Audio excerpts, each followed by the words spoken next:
Buenos días y buenas tardes con todos. Muchas gracias por unirse al panel 3. Esperamos unos 30 segundos para que se unan más personas. Ya veo que ya la mayoría está aquí. Mucho gusto con todos. Soy Wendy Ceballos, también colega zamorana y seré la facilitadora de este panel. Buenos días a todos. Gracias, Wendy. Gracias, Doc. A ver, tengo a todos mis panelistas. Ya, muchas gracias, doctor Isidro. Y por favor, confírmeme si Alejandra Sandoval está aquí.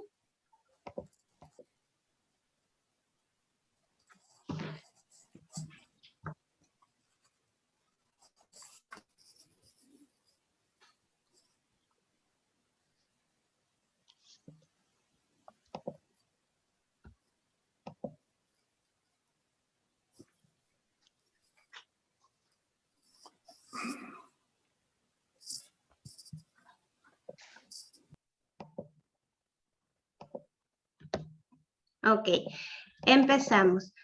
Buenos días con todos, es un gusto tenerlos aquí en el panel. Esperamos que sea de su más agrado porque nosotros vamos a hablar principalmente de lo que es la producción favorable con el medio ambiente y la naturaleza. Es un gusto para mí darles la bienvenida a este panel que trata principalmente temas con respecto al productor, pero también a todos los actores de la cadena de valor. Y se enfocará principalmente en lo que es las oportunidades y limitaciones que encontramos, por ejemplo, en el aspecto productivo diariamente en cuanto a recursos naturales y buscar optimizar también estos recursos.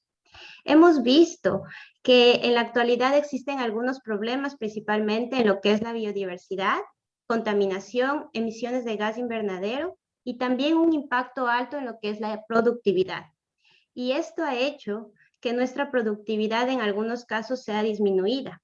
Por eso nuestro panel estará interesado en dialogar todo lo que es las estrategias para mejorar la resiliencia de los productores, principalmente las empresas y en sí los actores de la cadena de valor, por lo cual para mí es un gusto darles la bienvenida principalmente a todos y darles también una bienvenida calurosa a nuestros panelistas. Voy a dar la presentación del diálogo.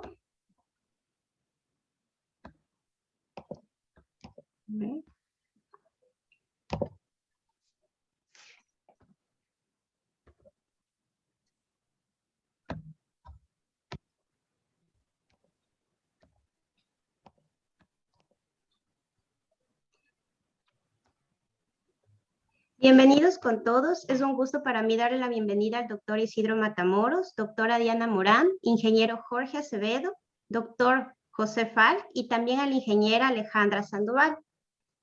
Nosotros vamos a dar unas preguntas acerca del panel que se encuentran a mano derecha. A continuación las vamos a explicar. Y doy primero la palabra a nuestros panelistas para que se presenten. Muchas gracias, doctor Falk. Continuamos. Muy buenos días a todos. Mi nombre es José Falk Cepeda. Soy agrónomo zamorano, graduado de la clase 1984. Tengo un grado en un BS en Animal Science de Texas A&M y estudios de maestría y doctorado y postdoctorado en Auburn University en economía agrícola. Tengo experiencia internacional de trabajo en África, Asia y América Latina con el IFPRI, con el ISNAR en los Países Bajos, con Auburn University, con la Universidad Zamorano. Soy un investigador aplicado enfocado en el área de análisis de influencias e impacto de la implementación de políticas, regulaciones, instituciones y la toma de decisión. Y mi énfasis ha sido en ciencia, tecnología e innovación, y particularmente enfocado en el área de biotecnología y de innovaciones y su impacto socioeconómico. Por lo tanto, mucho de lo que voy a hablar aquí va a tener que ver con ciencia, tecnología e innovación y vista desde el punto de vista de políticas. Muchísimas gracias, Wendy, por la invitación y a todo el equipo de Zamorano por esa invitación. Muchas gracias, doctor Falk. Doctora Diana Morán. Muchas gracias, Wendy. Hola, buenas tardes, buenos días. Mi nombre es Diana Morán, soy salvadoreña, graduada de Zamorano de la clase 2002. Tengo una maestría en nutrición vegetal y un doctorado en protección vegetal. La primera parte y eso lo van a ver un poco en la charla que vamos a tener, la primera parte de mi vida académica tuvo sus orígenes en ciencias de suelos y nutrición vegetal. Aprendí, trabajé en cultivos hidropónicos en España. Trabajé en el fraccionamiento de nitrógeno después de aplicaciones de estiércol líquidos en Urbana-Champaign, en Illinois. Y una vez que vine a Alemania, donde actualmente resido, me enfoqué más en los análisis de proteínas en las plantas después de la aplicación de minerales para aumentar la resistencia a plantas. Y un poco así fue como llegué al mundo de la protección vegetal, donde me he quedado en los últimos 15 años. Trabajé 10 años en investigación en Bayer Crop Science, Evonik, y actualmente estoy en BASF, y mi principal enfoque ha sido el incremento de la biohabilidad de los ingredientes activos, de los agroquímicos, por medio de formulación, adyuvantes y tecnología de formulación. Y en los últimos años, y creo que esa es la razón por la que estoy en este día con ustedes, he estado trabajando con pequeños agricultores, coordinando proyectos para ayudar a pequeños agricultores a tener acceso a la innovación, a tecnología, a herramientas digitales, y con esto promover sistemas sostenibles en África, Latinoamérica y en Asia. Es un gusto estar con ustedes. Gracias, Wendy. Muchas gracias. Ingeniero Jorge Acevedo, muchas gracias. Hola, ¿qué tal a todos? Muchas gracias por la invitación y también muchas gracias a todas las personas que tomaron la decisión por atender este breakout room. Espero que sea el mejor para ustedes. Mi experiencia, bueno, en primer lugar, graduado de la clase de 1993 con el Zamorano. Luego saqué mi ingeniería con el programa PIA en 1995. Actualmente soy el Head of Global Agricultural Development and Innovation para Ferrero, una compañía de chocolates basada aquí en Luxemburgo, en el centro de Europa, con proyección global. Mi experiencia ha sido en un principio con producción de alimentos, con frutas y vegetales de exportación en Capco o Protisa en Zacapa, Guatemala. Luego seguí en investigación y desarrollo, marketing de protección vegetal con Bayer Crop Science para Centroamérica y el Caribe, donde creo que en estos dos lugares y también aprendí el manejo de los cultivos subtropicales y tropicales. También tuve una temporada de emprendimiento propio con una compañía de suministro de insumos y tecnología agrícola, también en Guatemala.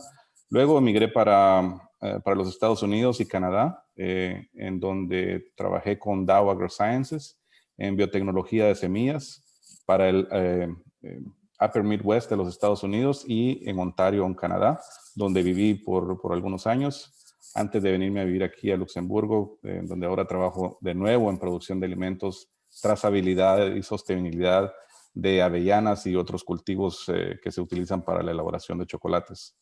Es un gusto estar de nuevo aquí con ustedes. Espero que mis experiencias, que más que todo son profesionales, mi fase académica fue un poco corta comparado con los colegas, pero espero que mi contribución de experiencia profesional les sirva de algo hoy. Muchas gracias, doctor. Doctor Isidro Matamoros. Buenos días. Igualmente, muchísimas gracias por haberse unido a este breakout room. Espero pues que llene sus expectativas. Trabajo en Zamorano desde hace 30 años. Soy graduado zamorano de la clase de 1982. Luego seguí estudios en ciencia animal y en fisiología de la reproducción animal en la Universidad de Mississippi State University. Regresé a Zamorano y me vinculé como profesor en el Departamento de Ciencia Animal desde 1990. Los últimos 22 años he estado trabajando con programas de extensión y eso me ha llevado a ejecutar proyectos para Zamorano en 8 diferentes países, trabajando con pequeños y medianos productores en el desarrollo, sobre todo la ganadería, donde hemos implementado pues bastantes programas con buenas prácticas de manejo para hacer que los productores sean más productivos, pero también más competitivos, especialmente en los últimos 5 o 6 años, los trabajos que hemos realizado en Panamá y en Honduras, le hemos prestado especial atención a la competitividad.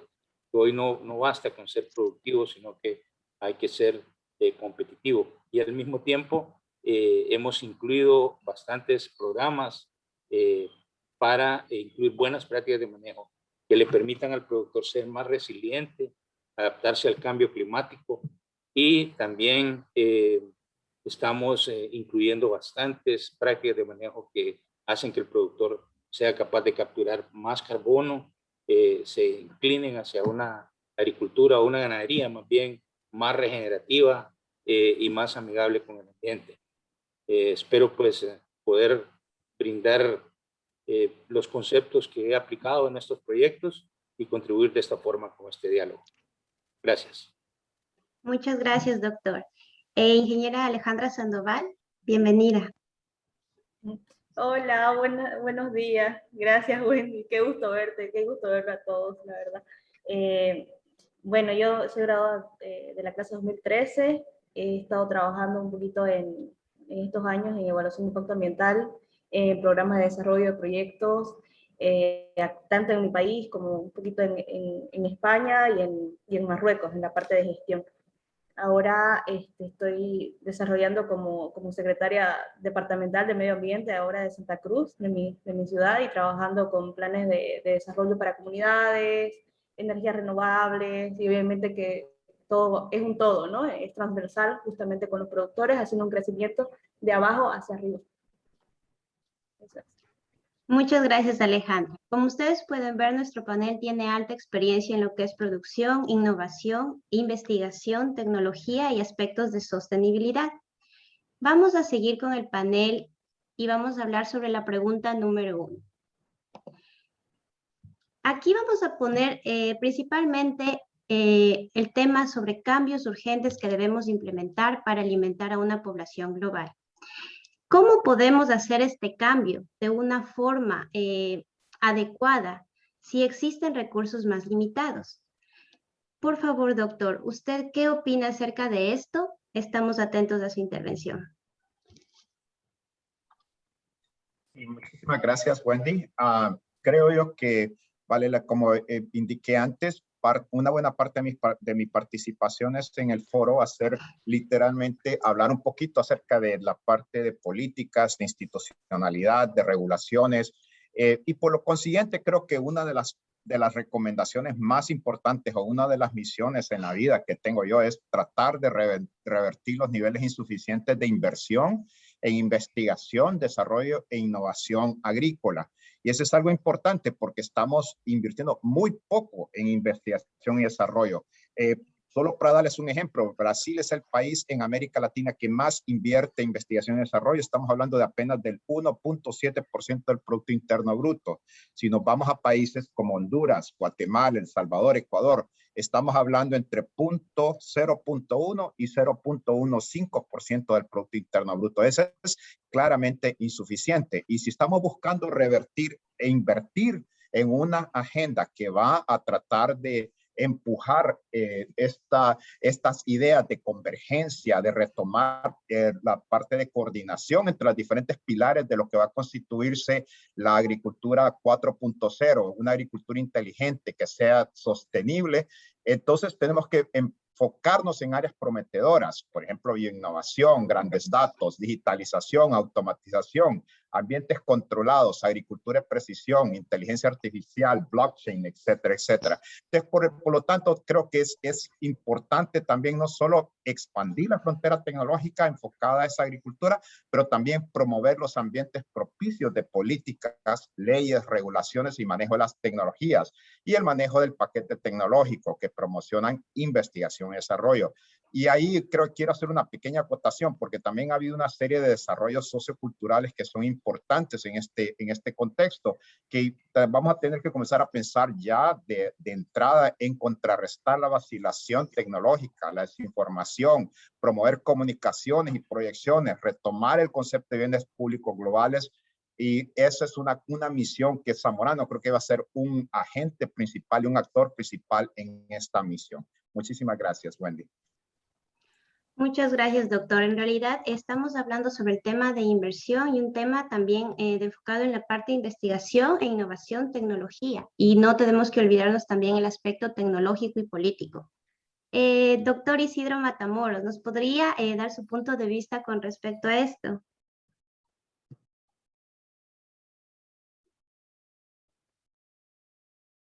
No sé si está aquí el doctor. Sí, perdón, ya estoy Muchas aquí. gracias. Le decía que a nosotros nos ha tocado trabajar bastante con pequeños y medianos productores en los programas de extensión, y creo yo que la implementación de programas, todo lo que es desarrollo agropecuario o desarrollo del campo, tiene que promover buenas prácticas agropecuarias, buscando sistemas de producción que sean más resilientes y más inteligentes ante el cambio climático. Por ejemplo, en ganadería, la mayor parte de la ganadería en América se hace bajo sistemas silvopastoriles o bajo sistemas pastoriles, perdón. En estos sistemas es importante destacar que necesitamos hacer cambios estructurales en cuanto a la rotación, sistemas rotacionados, sistemas racionales de pastoreo, sobre todo el de tipo Boissin, e inclusive algunos productores que estén de más avanzada pueden trabajar en sistemas de ultra alta densidad. Estos sistemas han demostrado que pueden ser más competitivos, pueden ser más productivos y especialmente cuando incorporan tecnologías de sistemas silvopastoriles como árboles en linderos, se vuelven más resilientes. También el enfoque de la agricultura hacia tecnología o el desarrollo agrícola hacia tecnologías 4.0. En los últimos 18 meses, diría yo, he estado impulsando 3 proyectos, uno con NAMAS, Ganadería en Honduras, el otro con Effort Project International, con Ganadería Sostenible, y estamos liderando desde Zamorano un programa con el manejo integrado de la biosfera en Río Plátano. En todos estos, de lo que es la zona de amortiguamiento de la biosfera de Río Plátano, en todos estos programas estamos tratando de implementar tecnologías 4.0 a través de los extensionistas para que el pequeño y mediano productor tenga mejor y mayor información y que pueda hacer su producción más competitiva y más resiliente. La comunicación intergeneracional es vital para que podamos encontrar una nueva generación de agricultores que vayan a hacerse cargo de estos sistemas de producción. Entender la dimensión humana detrás de los sistemas de producción agrícola es importantísimo. Hay historias de éxito, los CRELES en Honduras, los centros de recolección y enfriamiento de leche, por ejemplo, no existían hace 22 años. Zamorano desarrolló los primeros 46, hoy son 117. Las cooperativas de lecheros en Nicaragua y los productores de hortalizas en Apao, en oriente de Honduras. Entonces, la asociatividad es algo vital para que debe incluirse. Gracias. Gracias, doctor. La verdad, el tema de tecnología, como podemos ver, va de la mano de la vanguardia. Y la vanguardia no solamente en el aspecto productivo, sino en aspectos comunicacionales, asociativos y con enfoque a las personas. ¿Podemos seguir? Por favor, Alejandra.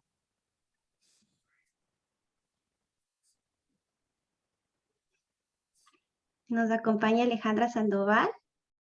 Ahora sí, ahora sí. Gracias, Alejandra. Ya, claro que sí. Siguiendo un poquito también lo que escuchábamos hace un momento de nuestra rectora, de la ingeniera Müller, ella decía cuán importante era el empoderamiento de la mujer para poder hacer un cambio. Ese es el cambio, me parece realmente urgente, porque, a ver, en las comunidades, lo que se están quedando son las mujeres. Las mujeres cada día están tomando un rol más importante en los sistemas agrícolas. Pero también es muy importante tener la visión de cambiar las políticas públicas.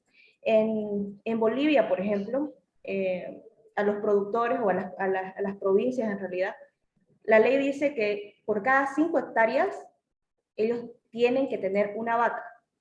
No hay otro modelo económico. Entonces, un cambio de chip en las políticas públicas es realmente importante para poder, para poder cambiar el modelo económico con recursos cada vez más limitados. Realmente ya la ganadería de subsistencia no está funcionando. Entonces, la semana pasada estuve en unas comunidades que ellos viven de otros sistemas, ¿no? Tanto de café, de almendras, otras cosas, pero sí o sí, para que otras personas no vengan a sus tierras, sí o sí tienen que tener vacas. Ese es el único modelo económico que existe. Entonces, me parece que tenemos que hacer la reestructuración desde políticas públicas que sean reales y aplicadas a al escenario que tenemos en América Latina, ¿no? Entonces, me parece que ahí es importante y, lógicamente, acompañarlo con tecnología, con gestión, con gobernanza, y eso sería entonces lo que yo creo que es el cambio un poquito más urgente. Gracias, Alejandra. Qué interesante saber cómo se maneja en Bolivia y podemos eso también reflejarlo en todos los demás países, ¿no? Para ver cómo estos cambios políticos podrían mejorarse en un futuro. Por favor, doctor Jorge Acevedo. Gracias. Bueno, pues como mis colegas estaban hablando anteriormente, los cambios en política, en regulamentación, en reglas y regulaciones son muy importantes para poder tener el aspecto legal y el aspecto institucional que permitan estas, ya sea políticas, prácticas o soluciones. Mi propuesta se basa únicamente en dos aspectos que yo viví, que yo experimenté durante mi tiempo de trabajo en Norteamérica, así como el tiempo de trabajo que llevo en Europa. Y lo estoy referenciando porque creo que estas mismas experiencias ya se están empezando a vivir en Sudamérica, especialmente en Brasil y en Argentina, en Chile, y eventualmente se van a diseminar por toda Latinoamérica. Y las dos propuestas son la promoción de la verdadera canasta básica y la promoción de los alimentos proteicos a base de plantas. La promoción de la verdadera canasta básica viene del hecho de que las cifras de los cultivos que más se están cultivando en estas regiones que yo mencioné antes no están siendo dirigidas directamente a la producción de alimentos para humanos, sino que están siendo utilizadas para otros rubros que son importantes también, pero que están dejando por un lado la alimentación directa del ser humano. Las cifras son alarmantes. El 40% del maíz en Norteamérica, Canadá y Estados Unidos se está utilizando para etanol. 36% del maíz también se está utilizando únicamente para alimentos para animales, que al final comemos animales, pero también necesitamos más vegetales y otras fuentes proteicas. El 15% de la soya se está utilizando para biodiesel y el 80% de toda la soya es alimento para animales. Entonces, todo este territorio que se está utilizando para producir esos alimentos debería de redireccionarse a incentivar la verdadera producción de cultivos para el consumo humano directo y no solo para los alimentos procesados o para alimentos para animales. Mi segunda propuesta es específicamente el incremento racional de la producción de alimentos proteicos a base de plantas o plant-based proteins. De nuevo, el overview, las cifras, dice que el 25% de las emisiones de carbono a nivel mundial vienen de la producción de carne exclusivamente. El gran cambio que se propone es la sustitución racional de cereales por leguminosas. El recurso tierra en sí, si miramos un poco en la historia, hasta 1960, más o menos habían 0.30 hectáreas dedicadas a la producción de comida para cada persona. Para el 2050 se está proyectando, si la tendencia sigue igual, que solo el 0.14% de una hectárea va a ser destinado a la producción de alimentos para una persona. Estas son cifras de Michigan State University, por cierto. 30% de los cereales son para alimento animal y el 50% de la tierra agrícola se está dedicando a pastizales. Entonces hay una desproporción de la generación de alimentos enfocándose a la producción de carne exclusivamente, que no está llegando a la mayoría de la población. Ese es el gran problema. A mí me encanta la carne y a todos creo, pero Sí. si no está llegando a todos, entonces hay algún problema. Entonces, ¿qué podemos hacer? Redirigir o redireccionar la utilización de la tierra y la producción de alimentos proteicos a base de plantas. Es una meta, realmente es asequible. Debemos de incrementar, según los datos del Pulse Breeding Australia, debemos incrementar de un 10% actual que tenemos en producción de leguminosas a un 30% de producción de leguminosas, siempre en rotación con cereales para alimentar al mundo. Granos Doctor, leguminosos, frijoles, arvejas, chícharos, etc. le voy a parar un ratito porque vamos a continuar con la doctora Diana. Estamos muy presentes para el aspecto del cambio de esta producción y de esta también dieta. Por favor, doctora Diana, si nos podrá complementar con sus comentarios. Muchas gracias, Wendy. Y pasa muy bien con lo que Jorge ha mencionado. Yo creo que uno de los cambios más urgentes que tenemos es un cambio de paradigma en los sistemas alimentarios, con una transición de un manejo de finca a un manejo de agroecosistema. Pienso que si nosotros manejamos finca, conceptualmente tenemos el problema que pensamos en bordes, pensamos en salidas y entradas del sistema, y si el manejo es sostenible, eso no es un problema, pero si el manejo no es sostenible, podemos omitir problemas como las emisiones de dióxido de carbono, las emisiones de óxido nitroso, la lixiviación de nitratos, la acumulación, lixiviación y volatilización de ingredientes activos que vienen de agroquímicos cuando han sido mal aplicados y en las dosis incorrectas. Todo esto se omite si pensamos solo en la finca, pero si pensamos en un agroecosistema, sabemos que lo que el agroecosistema está haciendo en conjunto afecta adentro del borde y afuera del borde. Y acá voy muy alineada con lo que mencionó el doctor Matamoros. Necesitamos sistemas integrales de producción en la parte de cultivos de coberturas, intercropping, rotación de cultivos. Y acá no solo opcional para el agricultor, pero también incentivada por los gobiernos como es en Europa, que la rotación de cultivos es incentivada por el sector público. Y en fin, en un resumen, los sistemas productivos basados en la priorización de los recursos que son parte del sistema, como el agua y el suelo. Y me gustaría enfocarme un poco en el recurso suelo. Si manejamos los sistemas de finca, pensamos siempre que para medir el rendimiento de una finca medimos toneladas por hectárea. Si vamos a cambiar el paradigma, ahora necesitamos nuevos indicadores de medición.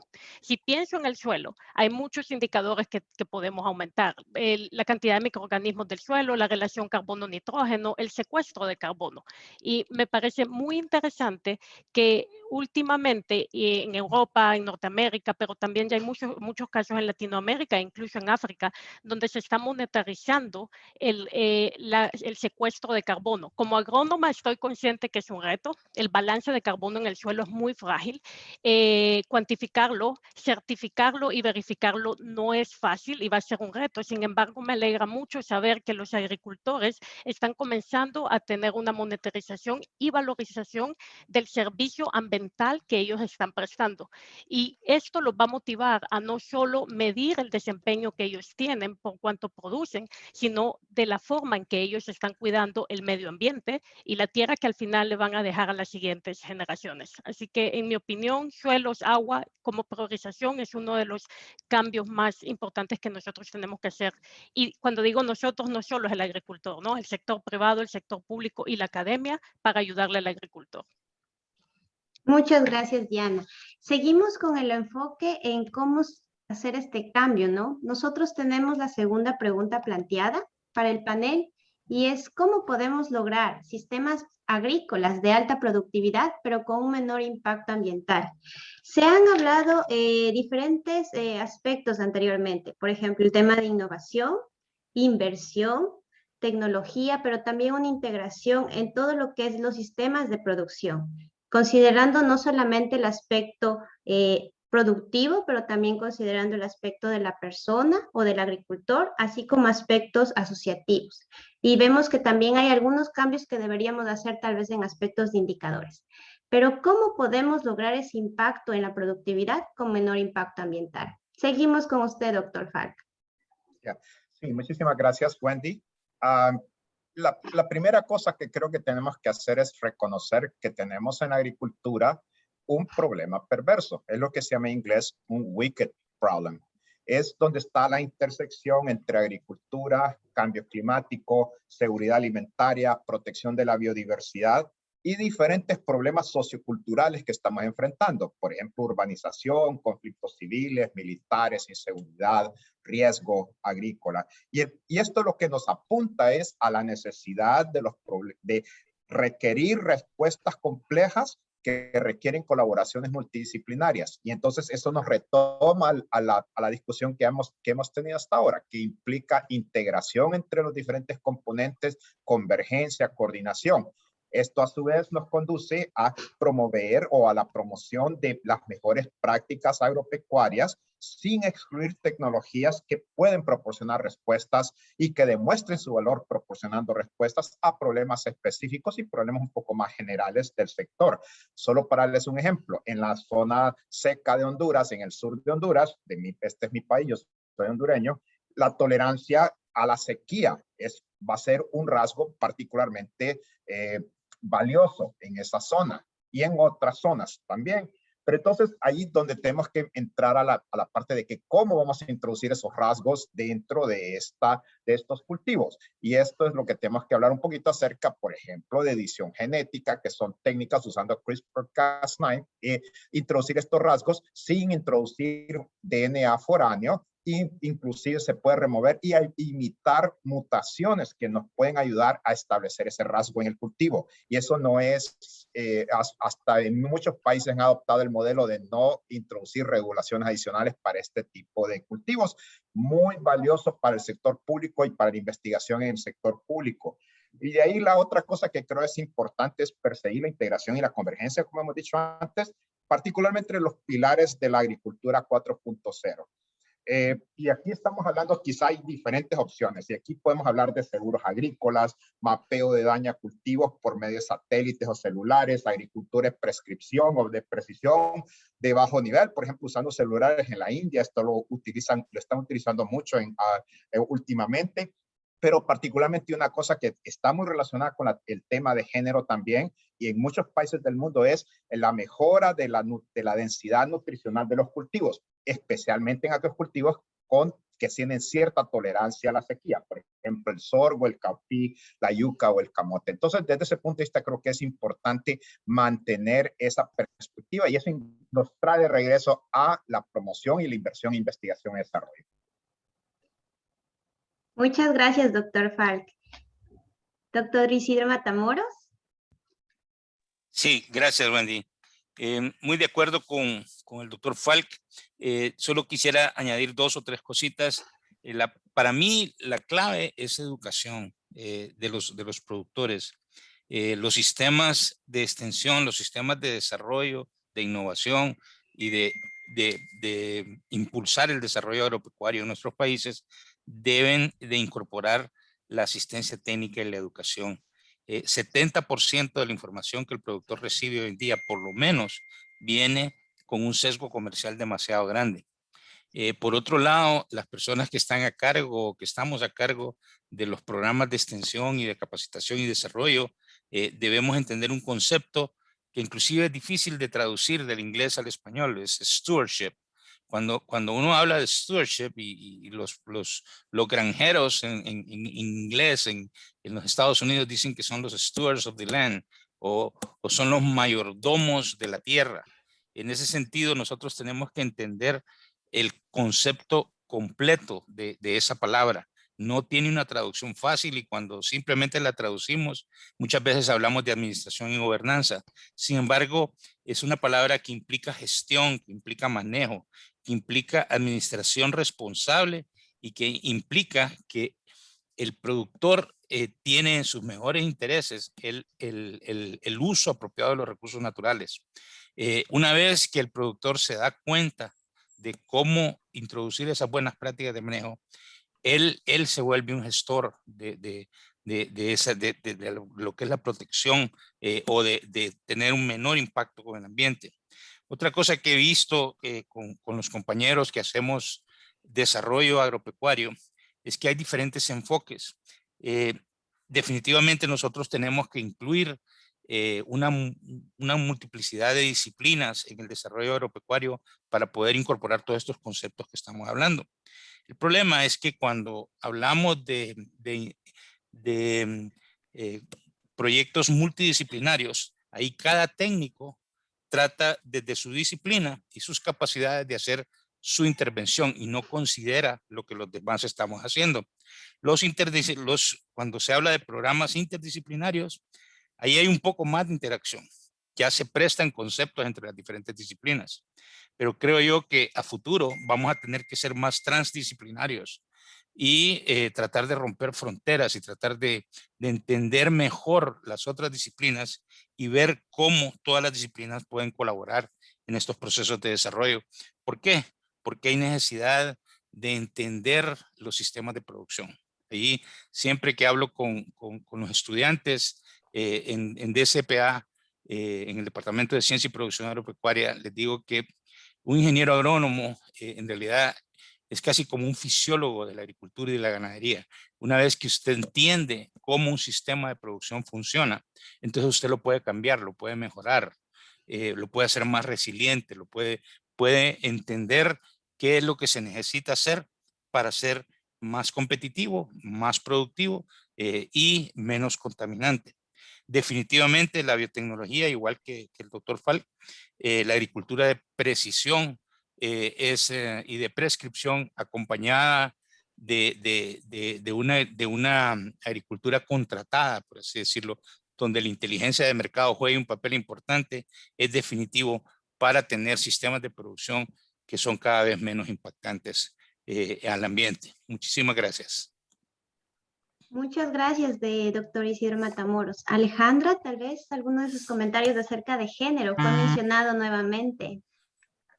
Sí, bueno, primero es clave generar conciencia acerca de la necesidad de ser sustentables en los sistemas productivos, para lo cual es fundamental planificar los agroecosistemas a fin de asegurar la provisión de servicios ecosistémicos, ¿no?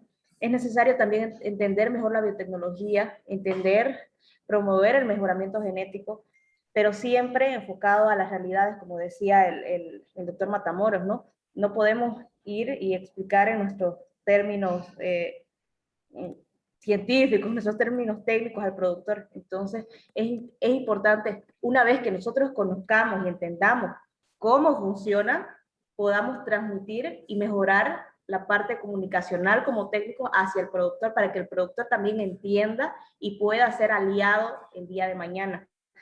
Nuestra subsistencia y el resto de las especies, ¿no? Depende de qué tanto somos capaces de reducir nuestra huella ecológica. Entonces aquí es importante que el uso de bienes y servicios generados por la naturaleza sean valorizados y monetarizados.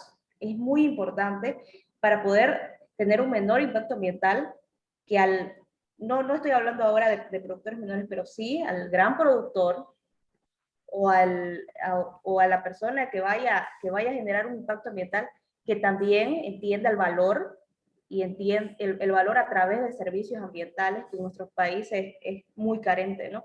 Entonces, me parece que por ahí podemos lograr mejor productividad, pero con menor impacto ambiental. Gracias, Alejandra. Ingeniero Jorge Acevedo, usted ya quería participar. Principalmente hemos hablado sobre el tema de transmisión, de conocimiento y el tema de aliados. ¿Qué nos podría comentar al respecto? Bueno, yo creo que el tema común denominador en las últimas tres pláticas, tanto de mis colegas, doctor Falk, doctor Matamoros, la ingeniera Sandoval, ha sido entender, comprender y educarnos para poder hacer un buen stewardship de la complejidad que estos problemas han traído, ¿no? Entonces, yo lo que traigo son dos propuestas, de nuevo dos, porque son mis experiencias del pequeño mundo en el que vivo. Para mí, el daño que causa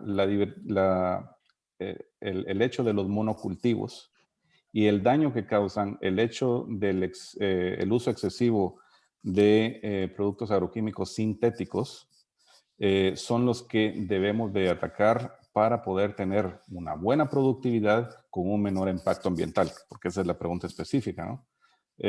Empezando con los monocultivos. Mi propuesta es una propuesta que se viene haciendo aquí en Europa, como lo mencionó la doctora Diana Morán, en lo que es la diversificación de cultivos por cuota porcentual a las operaciones de monocultivo de gran tamaño. En algunos lugares de Europa se está haciendo con operaciones de mayores a 1000 hectáreas, que podría ser un buen modelo también para Norteamérica y Suramérica. Pero tenemos que entender, como dijeron mis colegas, ¿no? ¿Cuáles son los 4 monocultivos? La soya, el trigo, el arroz y el maíz. Estos 4 cultivos ocupan el 50% de la tierra agrícola mundial. En Norteamérica, solo 6 genotipos componen el 50% de todo el maíz que se cultiva. Y hay que entender los fracasos históricos que hemos tenido, ¿no? en la historia reciente. La variedad Lamper de patatas, que fue el principal actor de la gran hambruna irlandesa por la Phytophthora infestans de 1845. La variedad Gros Michel de banano, que era la única variedad que se cultivaba para el mercado de Estados Unidos, atacada por el Fusarium y completamente destruida en 1950. Y ahora seguimos con la Cavendish, exclusivamente con la Cavendish, ¿no? Como que no aprendemos de los errores. Por ejemplo, la mortalidad por deficiencia de adhesión de leucocitos o LAD de las vacas Holsteins en Estados Unidos en los 90s. En fin, eliminar subsidios a monocultivos mayores de 1000 hectáreas, reasignar estos fondos hacia una transformación del 5 al 10% de esas operaciones agrícolas en cultivos diversificados. Y la segunda, rapidito porque sé que el tiempo está corto, la carrera por los alimentos. 10 billones de personas en 2050 para llevar el 70% de los alimentos. Modificación genética versus edición del genoma. Ya lo decía el doctor Falk. La edición del genoma es la nueva tendencia. ¿Y por qué? Porque antes estábamos gastando cientos de millones de dólares para obtener aprobación, duras regulaciones de los GMOs. Ahora, con la nueva tecnología, son cientos de miles de dólares, es más precisa, más rápida. 3 técnicas principales, los zinc fingers, los talents y los CRISPR. Ya se ven los beneficios. Se remueven defectos en los cultivos, aumentan las cosechas y el tamaño de los frutos, mejora los componentes benéficos de los cultivos. Y ya están las evidencias. Ya la compañía Calix está produciendo 100,000 acres de soya con tecnología Talent. Corteva está produciendo maíz CRISPR actualmente, así que vamos en buen camino. Gracias, ingeniero Acevedo. Diana, me acuerdo que nos comentabas acerca también del aspecto de los servicios ambientales e indicadores. ¿Tienes algunos comentarios al respecto sobre todo lo que hemos hablado? Sí, Wendy. Sigo un poco en línea con lo que mencionaba el doctor Falk y el doctor Matamoros sobre el uso de herramientas. Yo pienso, sin embargo, quisiera hacer una diferenciación hay muchas herramientas digitales y agricultura de precisión que ya es algo cotidiano en manos de agricultores grandes y del agricultor moderno. Agricultura de precisión comenzó en los años 80 cuando se hicieron los primeros mapeos físicos del suelo, y fue en los años 90 cuando el auge de la georreferenciación ayudó a empoderar estos sistemas, y ahora es simplemente cotidiano. Sin embargo, tenemos que pensar que de los 570 millones de unidades agrícolas, alrededor de 480 unidades están en manos de familias, y muchas de ellas son pequeñas unidades agrícolas, y ellos tienen poco acceso a estas tecnologías tecnologías y a estas herramientas. Y me gustaría darle 2 ejemplos del sector privado. En uno de ellos trabajo personalmente, en el otro lo acompaño, en cómo se trata de llevar estas herramientas agrícolas a pequeños agricultores. Un ejemplo es el uso de drones. Un pequeño agricultor no puede comprar un dron, obviamente, pero hay servicios y hay formas de modelos de negocio inclusivos para llevarles drones a los agricultores. Un dron puede hacer un monitoreo de las prácticas agrícolas, puede calcular un índice vegetativo, puede hacer una medición de estrés bióticos y abióticos y al mismo tiempo puede hacer correcciones de aplicación de agroquímicos. Y esto un poco en línea con lo que decía el ingeniero Acevedo sobre la optimización de la cantidad de agroquímicos a utilizarlo. Eso se puede lograr también con una aplicación localizada por medio de drones. El agua se reduce en un 90%, por ejemplo. Así que hay muchas ventajas de llevar estas tecnologías a pequeños agricultores. El otro ejemplo es el acceso que tienen los extensionistas rurales a las herramientas digitales.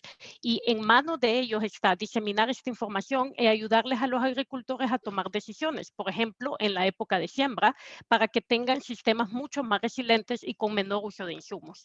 Y el último ejemplo que me gustaría dar, y con eso cierro, Wendy, es que relacionado a lo que tú dijiste, la monetarización. En la empresa donde trabajo hay un ejemplo bastante interesante y es que el agricultor de trigo deja unas ventanas sin sembrar trigo. Imagínate la plantación de trigo con unas ventanas donde se siembran especies que son atractivas para que la alondra llegue y anide. Estas ventanas de biodiversidad se hacen en un consorcio de diferentes aliados que apoyan al agricultor para tenerlas. Yo en mi pequeño pueblo donde vivo, en Nusloj, puedo llegar a la panadería y comprar un pan que ayuda a la anidación de alondras o un pan normal. Al pagar yo un diferencial de precio, hago que el agricultor se quede con esa diferenciación. Y en ese sentido estamos ayudando a la monetarización del servicio a la biodiversidad que el agricultor está dando. Son ejemplos los puntuales, pero creo que es un camino correcto y esto ayuda a aumentar productividad mientras se está respetando los recursos de la finca y mientras se está custodiando la finca para las siguientes generaciones. Muchas gracias, Diana. La verdad hemos topado temas muy importantes en cuanto al tema de mejorar la productividad con un menor impacto ambiental. Y pasamos a la tercera pregunta ahora. Muchos países en sí de nuestra región son altamente vulnerables ante varios impactos, principalmente el aspecto de cambio climático. ¿Cuáles estrategias se deben implementar para mejorar la resiliencia de estos productores? Ya se ha hablado principalmente, por ejemplo, el aspecto de tecnología, conocimiento, el conocer a nuestro productor como un aliado, pero también ayudarles monetarizando también sus productos, sus servicios. Pero ¿cómo podemos en sí generar esta resiliencia que es bien nombrada en la actualidad? Muchas gracias, doctor Fall, por sus comentarios. Ya, muchísimas gracias, Wendy. Evidentemente que hay muchas líneas en común entre todas las participaciones de los diferentes colegas, que desde el colega Mariana Jiménez y la colega Tania Müller, la nueva rectora, hasta los que estamos en este foro, en este cuarto, porque creo que eventualmente tenemos que enfocarnos en desarrollar resiliencia, ¿no? Esa es parte de la misión que tenemos aquí, pero al mismo tiempo tenemos que entrarle a desarrollar tecnologías que nos permitan la mitigación y la adaptación, que son otras dos temáticas que creo que son extremadamente importantes. Y eso de nuevo nos retoma la idea de promover las inversiones, investigación y desarrollo. Y de hecho, respondiéndole un poco al embajador Mariano Jiménez, definitivamente tenemos que invertir en inversiones en investigación y desarrollo implica inversión en capacidad humana, capacidad de comunicaciones, capacidad de extensión, capacidad de transmitir ese conocimiento, tal como estaba expresándolo el doctor Matamoros.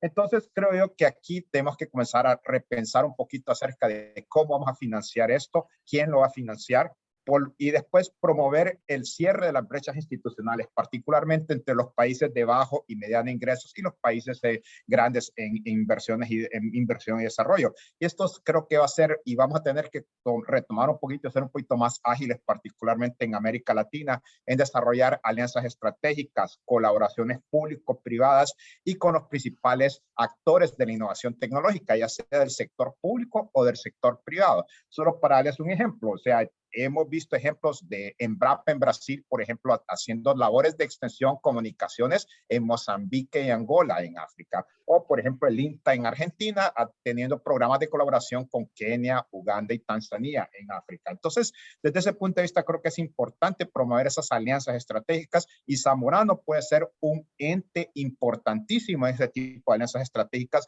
con los centros internacionales de investigación. Solo para darles otro ejemplo, el IFPRI, donde yo trabajo, es miembro del grupo consultativo, se llama CGIAR, ahora se va a llamar One CGIAR, era antiguamente el grupo consultativo de investigación agrícola, eso se abandonó y es ahora, pero siguen siendo 15 centros que van a estar operando como uno solo. Entonces, desde ese punto de vista, la idea es de que se va a trabajar en los diferentes cultivos, pero más que todo en la integración de las diferentes prácticas y las diferentes opciones y disciplinas en sistemas multidisciplinarios, transdisciplinarios, y atendiendo un poquito la observación de Diana, realmente aquí es algo importante, también importantísimo, es el desarrollar tecnologías y promover el acceso equitativo a esas tecnologías. Eso es parte de la misión que creo yo que Zamorano debería tener y tiene de hecho en este proceso. Solo para darles una última, de nuevo retomar la idea de integración de las prácticas agronómicas, bioinnovaciones, tecnologías digitales, y lo importante es de nuevo la convergencia y la coordinación desde ese punto de vista, Muchísimas gracias, Wendy. Muchas gracias, doctor. Doctor Isidro Matamoros, ¿nos podría ayudar con sus comentarios al respecto? Sí, de nuevo, esas estrategias tienen que pasar por entender la dimensión humana del desarrollo agropecuario, ¿ya? En esa dimensión humana, por ejemplo, la asociatividad en nuestros países, todavía nosotros pretendemos hacer extensión. Por ejemplo, le doy ejemplos claros, el sistema de riego en el Valle de Sulaco, por ejemplo. Son 2 segmentos, 500 productores a cargo de 3.000 hectáreas con riego por gravedad. Y está 2 años parado, una mina de oro para mí, a mi forma de ver las cosas. Sin embargo, el gobierno no tiene una idea clara de qué hacer, no hay inteligencia de mercados que acompañe a estos productores. Entonces, estrategias que permitan un acceso a la tecnología, un acceso a la inteligencia de mercados y un desarrollo ordenado en función de cadenas de valor, y a la par de garantizar la asociatividad y el entendimiento de la dimensión humana, es una estrategia clave para el desarrollo agrícola en América Latina. En ese sentido, es necesario identificar los líderes. Por ejemplo, otro ejemplo, Rotarac y una agencia española del desarrollo desarrolló dos regiones con pozos para riego en hortalizas. Hicieron 17 en cada lado.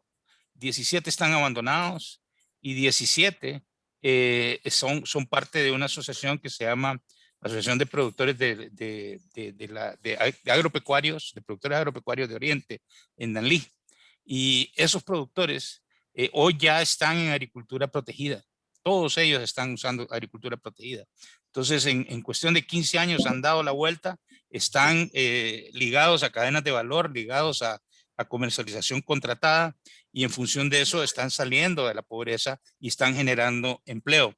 Entonces, entender esa dimensión humana del desarrollo es clave. Por otro lado, se necesita promover un diálogo de saberes entre la academia, entre la industria, los mercados y las necesidades de los productores, para que verdaderamente nosotros podamos integrar esas necesidades que tiene de desarrollo agrícola y que a Latinoamérica se pueda convertir en ese cuerno de abundancia de que habla, de que se habla en los documentos que están siendo publicados hoy en día. Y básicamente creo yo que la dimensión humana es algo de prestarle atención. Muchas gracias, Wendy. Muchas gracias, doctor. La verdad, el tema de la realidad humana y extensión en esta parte es muy fuerte. ¿Podemos seguir con Alejandra? Claro que sí. Yo quería hacer un poquito el énfasis, lo que dijo el doctor Falk, que ahora lo estoy viendo mucho, que son las alianzas público-privadas. Pero tiene que ser un triángulo, ¿no? Siempre, público, privado, sociedad civil. Y aquí, en esto, me parece que es muy estratégico, una vez establecido este triángulo, invitar a la comunidad internacional. Entonces, acá tenemos muchos problemas de incendios. El año 2019 se quemaron 4.5 millones de hectáreas de bosque. El 2019 otros 2,5 millones.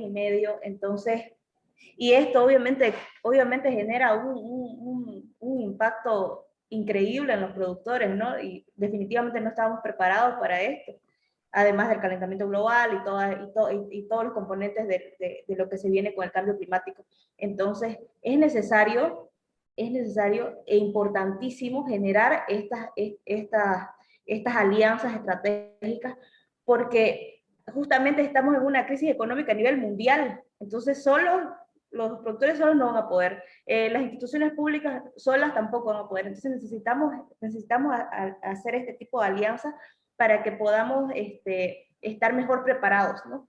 Y pongo un ejemplo, ahorita que tuve un incendio hace una semana, no teníamos maquinaria, entonces nos aliamos con la Asociación de Ganaderos, que sí tenía una máquina cerca, se pudo hacer una línea de defensa y con eso se pudo, el año pasado se quemaron, qué sé yo, 20,000 hectáreas, este año solo se quemaron 2,000. Solo digo porque sí fue un avance abismal. Entonces, y este plan de prevención, justamente, de prevención de incendios, de concientización con la población y todo eso, entonces sí, ya se presenta con un plan bajo la manga a la comunidad internacional que tiene mucho interés en poder colaborar en los planes de restauración de bosque, y justamente esto va de la mano siempre con seguridad hídrica, que es la principal problemática ahorita con nuestros productores bolivianos.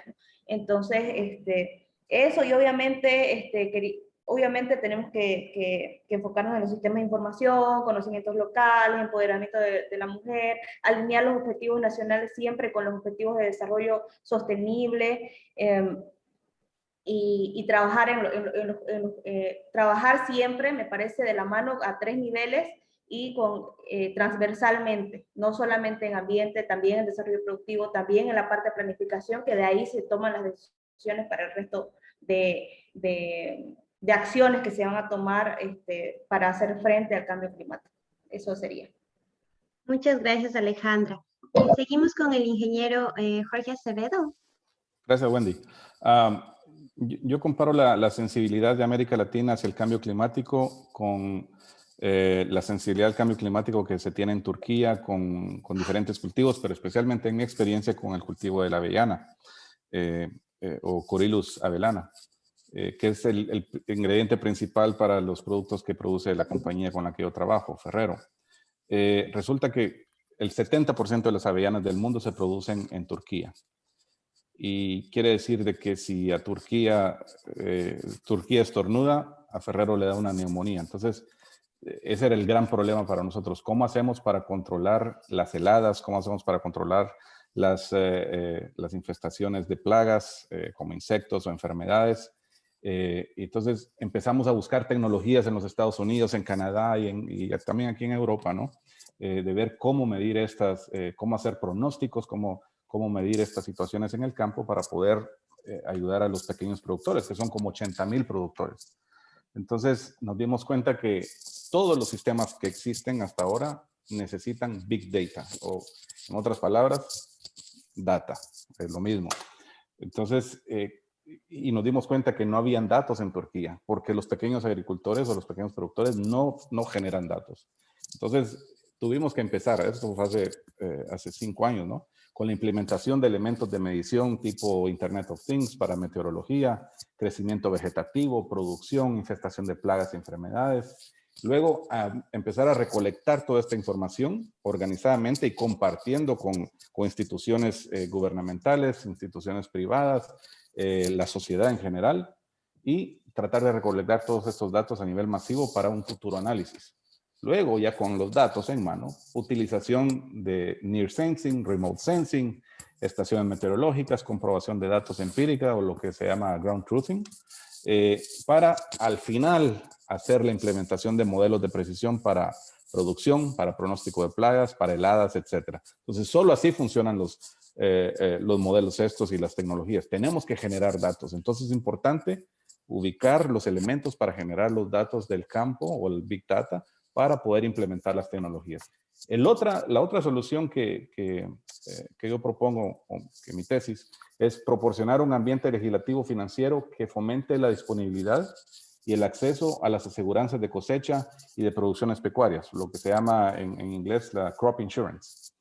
Yo sé que en Latinoamérica existen algunos modelos de crop insurance o de aseguranzas, pero no están diseminadas al nivel de que deberían de estar. Hay dos formas de mitigar el riesgo, ¿no? Manejo activo del riesgo, que es fertilizar bien, irrigación, combate de plagas, etcétera, versus el afrontamiento del riesgo, que sería la aseguranza en sí, ¿no? Y según el World Bank, en un estudio que hicieron ellos, las mayores amenazas abióticas son sequía, inundaciones, granizadas, tornados, tormentas, heladas, marejadas, actividad volcánica, todo lo que conocemos en Latinoamérica. Y están las bióticas, como la infestación de insectos, propagación de enfermedades, propagación de malezas por cambio climático, etc. Entonces, perdón. Le voy a parar un ratito porque si no estoy mal, estamos en los últimos minutos. Ok. Vamos a seguir con Diana, la última intervención, y muchas gracias por su tema acerca de los datos y aspecto de modelo, que es muy importante para todos. Pero Jorge, solidariamente yo continúo tu tema, precisamente porque la estrategia de la que voy a hablar está muy relacionada con lo que tú estabas hablando, y si le llamamos estrategia es más bien un ejemplo combinado con estrategia, que es disminuir la simetría de información, de acceso a información y tecnología por parte de pequeños agricultores y ayudarlos a accionar en contra de los eventos del cambio climático en lugar de reaccionar, que es lo que normalmente hacen. Y el ejemplo es parecido al que tú mencionabas, Jorge. Estamos trabajando en sistemas de detención temprana de enfermedades. Y estos sistemas de detención temprana necesitan imágenes satelitales, imágenes multiespectrales tomadas por drones, haces el algoritmo matemático y luego te encuentras con cuáles son los retos para llevarlos a pequeños agricultores. Número uno, la precisión. El algoritmo te da una predicción para 20 hectáreas y en esas 20 hectáreas tienes 40 agricultores. Entonces tienes que calibrar el sistema para darles información a los agricultores que sea adecuada a lo que ellos están esperando. Número dos, cómo se comunican estos resultados a pequeños agricultores que no tienen acceso a teléfono inteligente y que no saben leer y escribir. Así que mucho del enfoque que nosotros hicimos en este trabajo fue en grabar mensajes de voz en las lenguas y en los dialectos de los pequeños agricultores para que ellos pudieran entender lo que queríamos llevarles a ellos. Pero esto no lo puede hacer la empresa privada sola, ¿no? Un algoritmo para un cultivo y un país no es nada en contra de los 480 millones de fincas que hay. Así que aquí, de mi parte, es más un llamado a un trabajo colaborativo del sector público, la academia y el sector privado y también la sociedad civil para que se desarrollen estos sistemas que ayuden a la resiliencia de pequeños agricultores. Y mi segundo ejemplo, Wendy, y acabo con eso porque yo sé que estamos corto de tiempo, es un cambio de enfoque investigativo.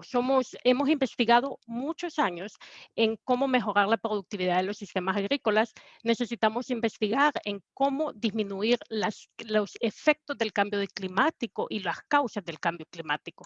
Y les doy un ejemplo bien sencillo y con eso acabo, es el ciclo del nitrógeno. El ciclo del nitrógeno, hay 3 pérdidas claves. Nosotros trabajamos desde hace años en moléculas específicas que disminuyen la nitrificación, 2 moléculas que disminuyan, que se unan a la ureasa para evitar la hidrólisis de la urea.